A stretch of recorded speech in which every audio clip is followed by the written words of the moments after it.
श्री गणेशाय नमः। श्री सीतारामाभ्यां नमः। श्री हनुमते नमः। श्री उमापते नमः। श्री गुरुवे नमः। सब संतन की जय जय। जय जय सीताराम। राधे श्याम।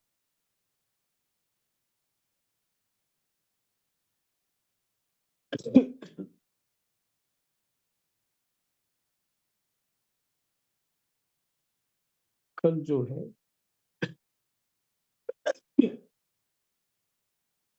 भगवान जी की विभूतियों का वर्णन।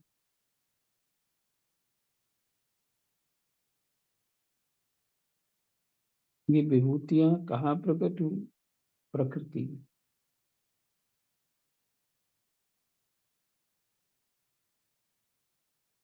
और प्रकृति में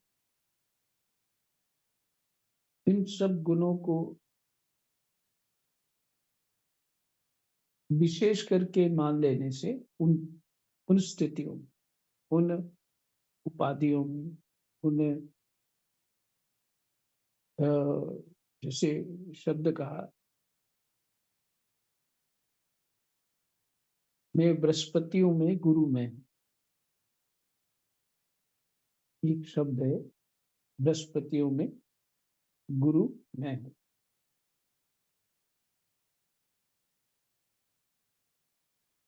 और संकर्षण, प्रद्युम्न, अनिरुद्ध, नारायण, हयग्रीव, वराह, नरसिंह और ब्रह्मा, इनमें मैं वासुदेव हूँ। जिसका अर्थ नहीं है कि वराह में नहीं है, वराह तो भगवान का ही स्वरूप है, पर उनसे ज्यादा प्रकाशित कहाँ पे है उन गुणों को लेके? वो वासुदेव में।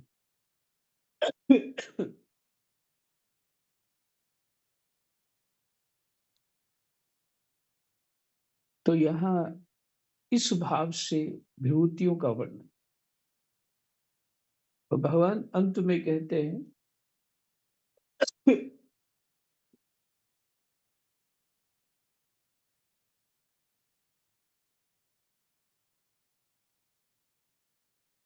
उद्धव, मैंने ये संक्षेप में वर्णन किया विभूतियों का, काफी लंबा चौड़ा था। भगवान जी कह रहे नहीं, बहुत कुछ है। इतना कि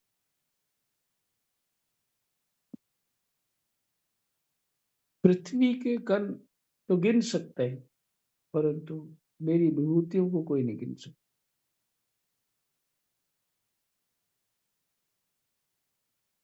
इसलिए ये सब एक शब्द जो है, प्रकृति और पुरुष, ये प्रकृति है, वो पुरुष जो है परमात्मा है। और प्रकृति बदलती रहती है। परमात्मा में कोई बदलाव नहीं होता, कोई विकार नहीं आता। और तत्व दृष्टि से देखा जाए तो उनकी कोई विभूतियां नहीं। वो तो एक रस है, सम है, अखंड है। उनकी कैसी विभूतियां हो सकती? लेकिन भगवान कह रहे मेरी विभूति है। अर्थात ये है कि बात समझ में है। ये जो सभी उच्च स्तर की पद हैं, ये शक्तियां हैं, ये ज्ञान है जगत का, इसमें जहां जहां जो विशेषता देख रहे हो, वो मेरे ही प्रभाव से है।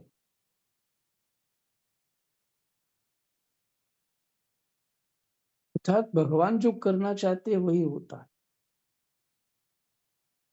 जब उनका ही प्रभाव है तो करना वही चाहते, कारण भी वही है।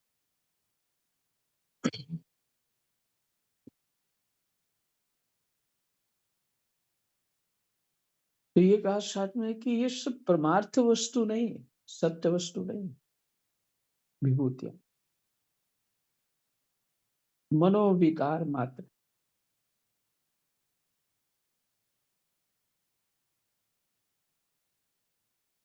कहते मन से सोची हुई कोई भी वस्तु हो, वाणी से कही हुई कोई भी वस्तु हो,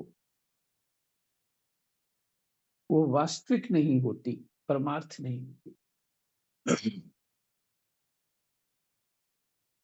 मन से सोची हुई तो कल्पना ही हुई ना।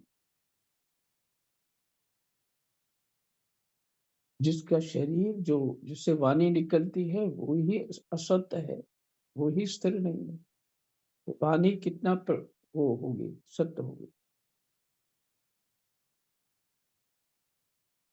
फिर वही कहता हूँ जो कल कहा था,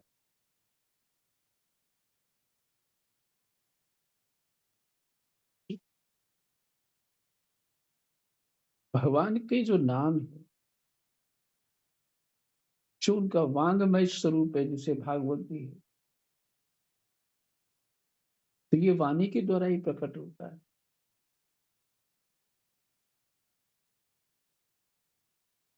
तो ये कैसे कहें कि वाणी सत्य नहीं है और दूसरी तरफ कि भगवान कहने के बाद सत्य है।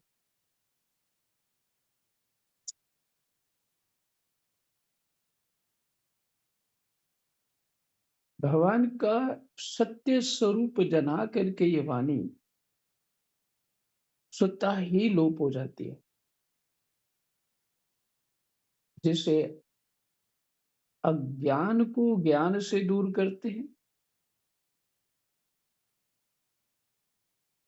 और फिर ज्ञान स्वतः ही उस तत्व में लोप हो जाता है, क्योंकि वहां तो कोई विकार ही नहीं है उस तत्व। वहां ज्ञान स्वरूप विज्ञान स्वरूप कहना भी भगवान के लिए वो उचित नहीं है उस स्थिति में, जहां कोई हमारी सेंसेस कोई किसी तरह का बुद्धि का ज्ञान भी काम नहीं करता है। अगर करता होता तो ये क्यों कहते योगा चित्त वृत्ति निरोधा। और चित्त की वृत्तियां तो बुद्धि से चलती है, चित्त थॉट्स जो है बुद्धि का ही कार्य, यही चित्त वृत्ति है थॉट्स। तो वो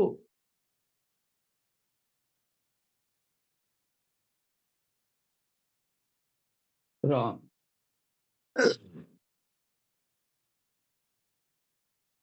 तो फिर बुद्धि को रोकने के लिए, थॉट्स को रोकने के लिए क्यों कहा जाता है,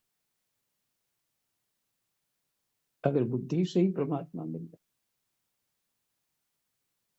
इसलिए वो वाणी जो उसका आधार है, अधिष्ठान है, यह बुद्धि का वो उसमें ही समा जाती, वही से उत्पन्न हुआ,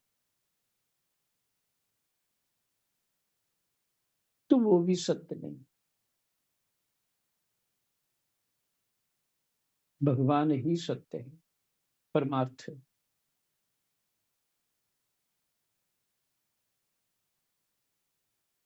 तो भगवान कहते हैं ये जो तुम कर रहे हो ना, स्वच्छंद भाषण और मन के संकल्प विकल्पों में ही रम रहे हो और उसी को ही पाना चाहते हो। ये मन के संकल्प विकल्प मात्र तुम्हारे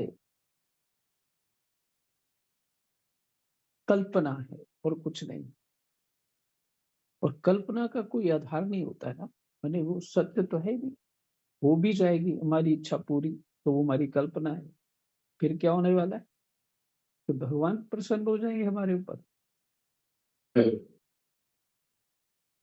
नहीं, कि हमारे किसी भी कर्म से भगवान प्रसन्न नहीं होते। हमारा कर्म हो अच्छा होता है। हाँ, भगवान की आज्ञा अनुसार कर्म करने से जो वेद शास्त्रों में है, उससे तो भगवान प्रसन्न होते हो है, उससे अंतःकरण शुद्ध हो जाता है। शुद्ध अंतःकरण में परमात्मा को पाने की इच्छा होती है। जो कामनाओं से भरा पड़ा रहेगा उसको कैसे इच्छा होगी कि भगवान चाहिए मेरे? तो इसलिए भगवान कहते हैं संकल्प, विकल्प बंद करो।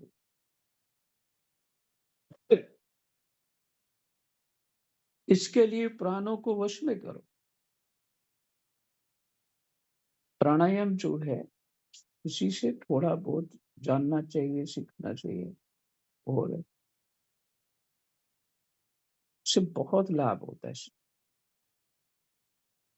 शारीरिक लाभ भी होता है और मानसिक लाभ भी होता है, बौद्धिक लाभ भी होता है।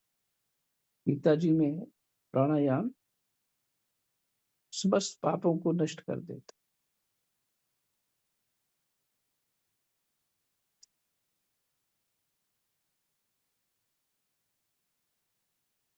तो अभी सार बात पे पहुंचते हैं।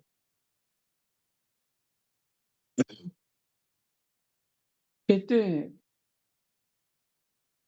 तुम प्राण को वश करो, इंद्रियों का दमन करो। माने जितनी इच्छा इंद्रियों के कार्य लेने की, उतना ही कार्य करो। इंद्रियों के रस में फंस जाते हम। मैं अपनी बात सुनाता हूँ कि कोई वस्तु, भोग लगी हुई वस्तु में ज्यादा स्वाद आ गया प्रसाद में, इच्छा होती है एक चम्मच और ले लें। तो ये क्या है? इंद्रियों के रस में फंस गए। ये है शक्ति इंद्रिय की, वो अपने में आसक्त कर लेती है। यदि विवेक जागृत रहे कि नहीं, इससे थोड़ा भी ज्यादा खाऊंगा तो फिर पचेगा नहीं जल्दी और फिर परेशानी होगी। तो जितनी आवश्यकता है उतना ही इंद्रिय का उपभोग या उपयोग करना चाहिए। और सात्विक बुद्धि के द्वारा प्रपंचाभिमुख बुद्धि को शांत करो। प्रपंचाभिमुख, प्रपंच में लगी हुई बुद्धि को शांत करो।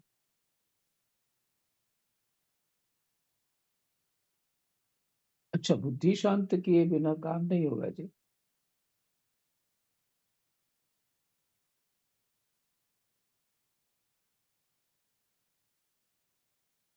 छठ दम शील विरति बहुकर्मा। छेवी भक्ति भगवान राम जी शबरी से माधव से कह रहे हैं, वही तो यहाँ बात कह रहे हैं। छेवी भक्ति है। छठ क्या है भक्ति?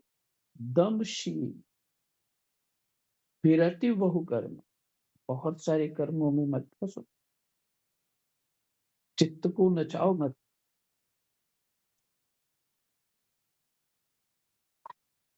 चित्त बहिर्मुख करके प्रसन्नता मत प्राप्त करो। ये प्रसन्नता को धोना पड़ेगा, फिर बहुत समय लगेगा। तो वही बात आएगी, जद तोमेगा तद होगा।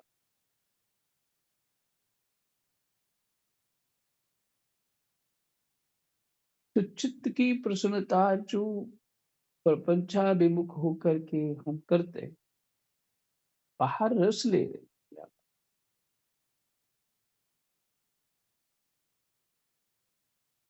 ये काम खतरनाक। क्योंकि चित्त का अभ्यास पड़ गया, अध्यास हो गया और वही स्वभाव बन जाएगा।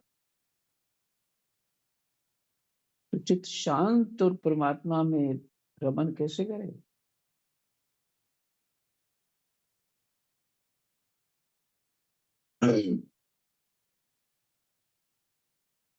एक त्यागी महात्मा जी कह रहे थे, मेरा ध्यान जब मैं सूटा लगाता हूँ तो मेरा ध्यान बहुत अच्छा लगता कहते हैं महात्मा लोग इसीलिए सूटा लगाए।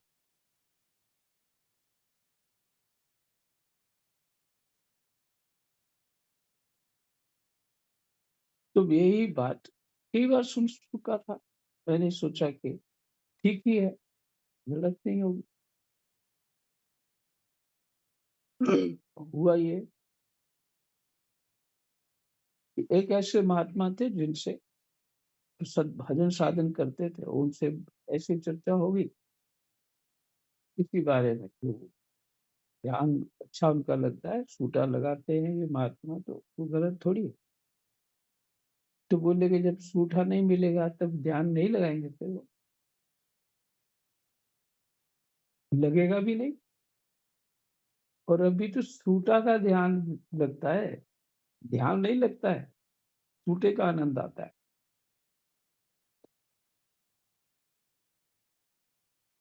तो चुप होके बैठे रहते। इस तरह के सहयोग जो मान लेते हैं वो उचित नहीं। इसलिए भगवान कहते हैं चित्त शुद्ध कर।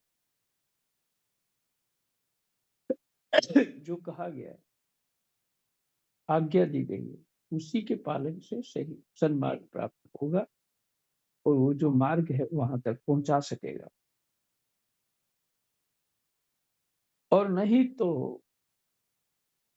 संसार के जन्म मृत्यु रूप भीड़ मार्ग में भटकना पड़ेगा। यहां लिखा है अगर तुम ऐसा कर लेते हो भगवान की आज्ञा अनुसार तो भटकना नहीं पड़ेगा। और जो कर लेते हैं वो फिर जन्म मृत्यु का उनकी समस्या खत्म हो जाती है। और जो नहीं कर पाते अपने मन की प्रसन्नता के लिए सभी नाचते हैं, तो फिर उनको भटकना ही पड़ेगा। जो साधक बुद्धि के द्वारा वाणी और मन को पूर्णतया वश में नहीं कर लेता, उसके व्रत तप और दान उसी प्रकार क्षीण हो जाते हैं जैसे कच्चे घड़े में भरा हुआ जल। इसलिए मेरे प्रेमी भक्त को चाहिए कि मेरे परायण होकर भक्ति युक्त बुद्धि से वाणी मन और प्राणों का संयम करे। ऐसा कर लेने पर फिर उसे कुछ करना शेष नहीं रहता, वह कृत्य कृत्य हो जाता है। ये कल पाठ पढ़ा था। एक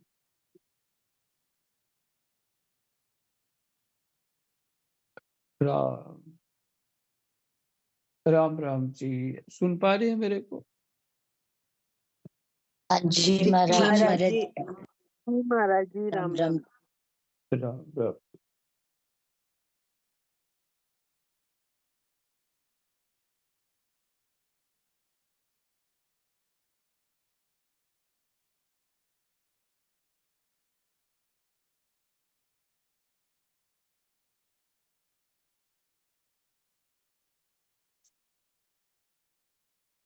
राम राम जी, एक बार बोलेंगे ताकि मुझे पता लग जाए कि मेरे कान में आवाज आ रही है। राम राम जी, राम राम जी महाराज जी, राम राम जी। एक मिनट कुछ गड़बड़ हो गए, ब्लूटूथ काम नहीं पे।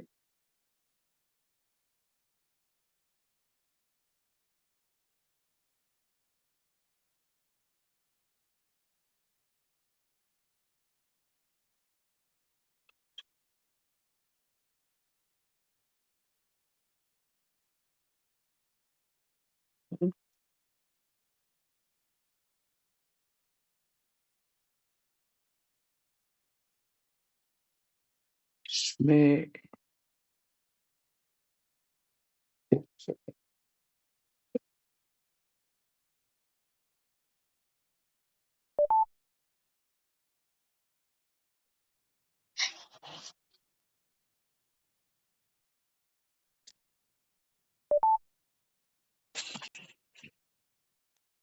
शायद अब ठीक हो गया होगा।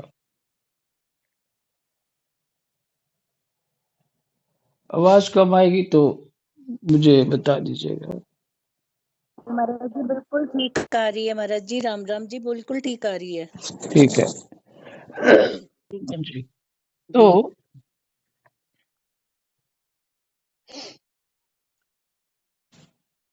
देखिए, प्रसंग उद्धव जी ने विभूतियों का पूछा था प्रश्न, भगवान ने सब बता दिया और उसके बाद बताया कि सब प्रपंच है, इसमें मत पड़ो।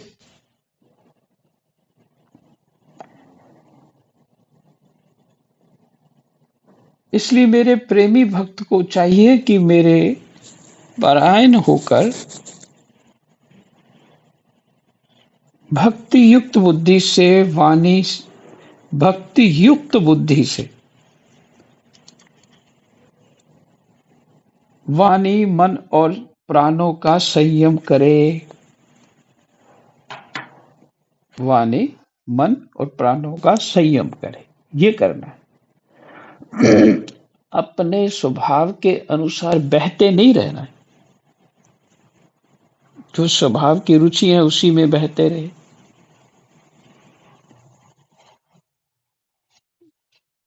हमें संयम करना है।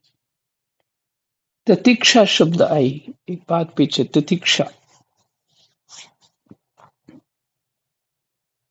तो तितिक्षा जो है, अपने कर्तव्य कर्म धर्म पालन करने में जो कष्ट होता है वो तितिक्षा कहते हैं। कहते ये तितिक्षा मैं हूं। तो अपने ये जो मन और प्राणों का संयम करने में तितिक्षा करनी पड़ेगी। और जब तितिक्षा करेंगे तो भगवान की शक्ति तो हमारे भीतर है ना फिर।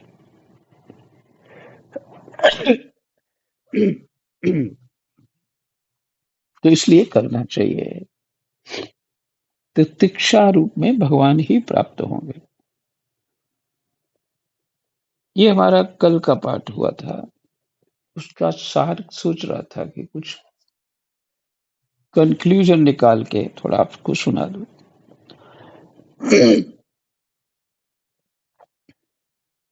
उसको अब है 17वां अध्याय,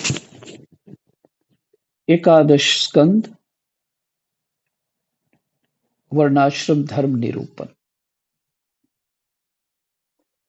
कृष्णाय वासुदेवाय हरये परमात्मने प्रणतः क्लेशनाशाय गोविंदाय नमो नमः। उद्धव जी ने कहा, कमल नयन श्री कृष्ण, आपने पहले वर्णाश्रम धर्म का पालन करने वालों के लिए और सामान्यतः मनुष्य के लिए और सामान्यतः मनुष्य मात्र के लिए उस धर्म का उपदेश किया था। आपने पहले वर्णाश्रम धर्म का पालन करने वालों के लिए और सामान्यतः मनुष्य मात्र के लिए उस धर्म का उपदेश किया था। इसमें दो बातें करी। मनुष्य मात्र को क्या करना चाहिए, एक तो ये हो गई। एक ये बात कही, वर्णाश्रम धर्म,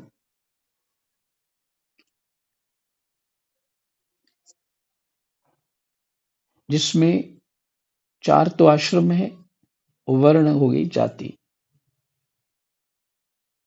जातियों के अनुसार अपने धर्मों का पालन करना।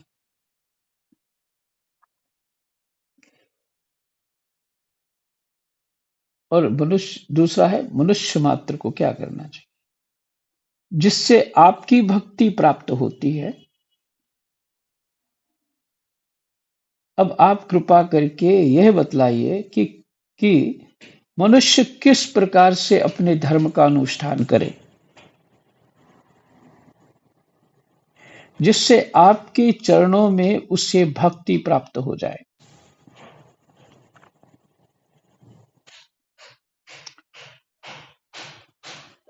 प्रभो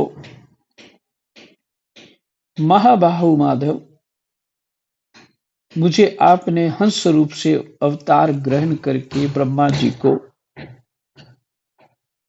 अपने परम धर्म का उपदेश किया था। फिर से, प्रभु महाबाहु माधव, पहले आपने हंस रूप से अवतार ग्रहण करके ब्रह्मा जी को अपने परम धर्म का उपदेश किया था। क्या विषय था? चित्त में विषय घुस गए और विषयों में चित्त घुस गया। ओत दोनों जो है ओत प्रोत और है, एक बन गए हैं। तो क्या करना चाहिए? तो कैसे अलग करें, ये प्रश्न था। तो ये प्रश्न का उत्तर जो है वही परम धर्म का उपदेश है।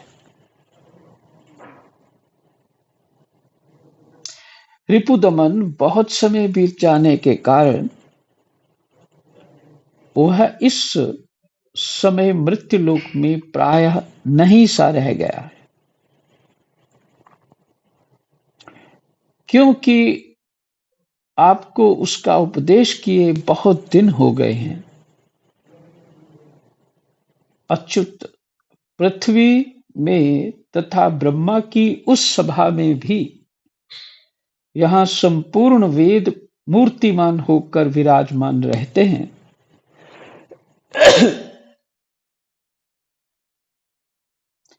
आपके अतिरिक्त ऐसा कोई भी नहीं है जो आपके इस धर्म का प्रवचन, प्रवर्तन अथवा संरक्षण कर सके। बिल्कुल, भगवान ये उपदेश देते हैं, प्रवर्तन भी वही करते हैं। अवतार लेके भगवान करके दिखाते हैं। रक्षक भी धर्म का भगवान ही है, उपदेशक भी आप ही हैं। आपने पहले जैसे मधुदैत्य को मारकर वेदों की रक्षा की थी, वैसे ही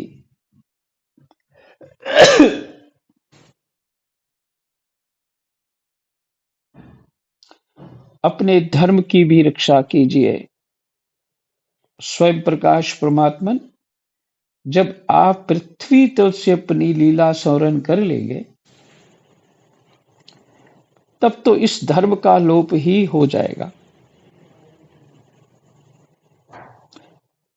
तो फिर उसे कौन बतावेगा जब आप चले जाएंगे, अपनी लीला का स्मरण कर लेंगे, संवरण। मैंने आप यहां से अपना दूसरी भाषा में समेट लेंगे सब कुछ और चले जाएंगे अपने परिकर मंडल के साथ। तो फिर कौन उपदेश करेगा?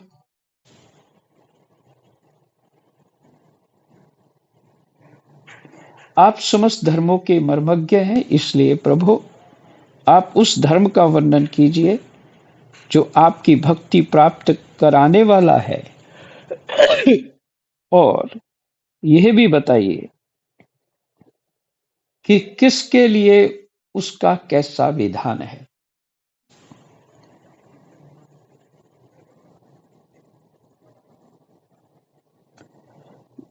ये प्रश्न है उद्धव जी का, बहुत बढ़िया। यही विश्राम करते हैं और बाहर जाना पड़ेगा मेरे को, लेकिन फिर उत्तर जो है शाम को पाठ करेंगे। कृष्णाय वासुदेवाय हरये परमात्मने प्रणतः क्लेशनाशाय गोविन्दाय नमो नमः। जय जय।